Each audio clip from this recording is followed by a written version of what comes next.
২০২৬ সালে দেশের সরকারি বেসরকারি কলেজে ছুটির তালিকা প্রকাশ করা হয়েছে। সম্প্রতি শিক্ষা মন্ত্রণালয় থেকে এই ছুটির তালিকা প্রকাশ করা হয়।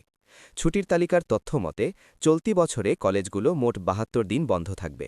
গত বছরে ছুটি ছিল ৭১ দিন। শিক্ষা মন্ত্রণালয়ের মাধ্যমিক ও উচ্চশিক্ষা বিভাগ এ তালিকা প্রকাশ করেছে। তালিকায় দেখা যায় পবিত্র রমজান, ঈদুল ফিতর, গ্রীষ্মকালীন ছুটি মিলে ১৮ ফেব্রুয়ারি থেকে ২৫ মার্চ পর্যন্ত টানা ২৬ দিন বন্ধ থাকবে কলেজগুলো। স্বাধীনতা ও জাতীয় দিবসে একদিনের ছুটি রয়েছে।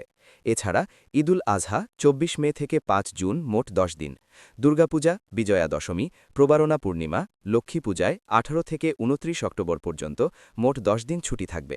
শীতকালীন অবকাশ হিসেবে ১৭ থেকে ৩১ ডিসেম্বর পর্যন্ত মোট ১১ দিন কলেজ বন্ধ থাকবে।